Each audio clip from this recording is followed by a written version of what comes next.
The great Jim Brown. Jim, you were so eloquent last year when you were describing your thoughts on the Colin Kaepernick situation and athlete protests.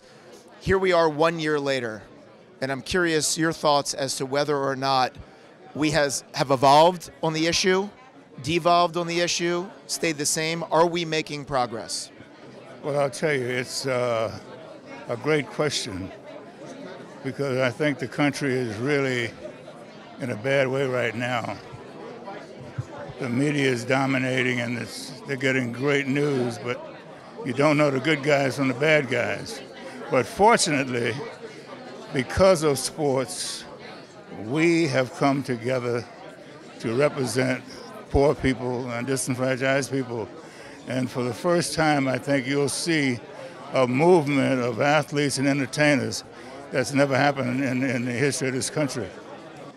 Do you believe that there are any athletes out there doing it right in terms of the way they should use their pedestal and their fame to create change in the communities? Well, absolutely. LeBron James is a very powerful leader. He's generous in his charity work, and we get him into change. He's going to be really effective.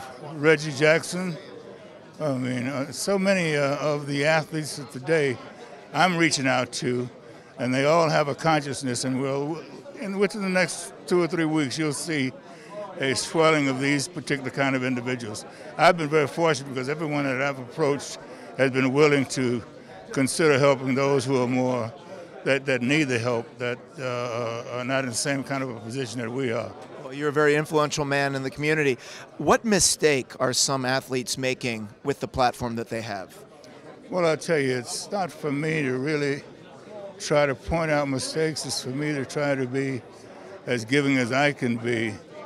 But I think that the youngsters need to study history and try to emulate what has gone down in the 60s when Kareem and Bill Russell and Muhammad Ali, when they were all working together and trying to do the right thing.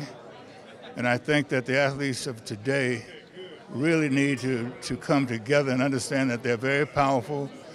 All of them are millionaires. They can get a tremendous fund. Economics is so important. So I think it's just a matter of these youngsters understanding that together they're very powerful. As single individuals, it's much weaker.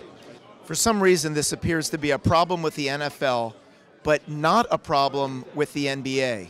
What is the NBA doing right and the NFL not doing right on this particular issue?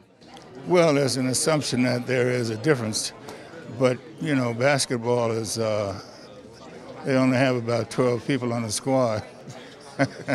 Easier to control? Well, it's a different game.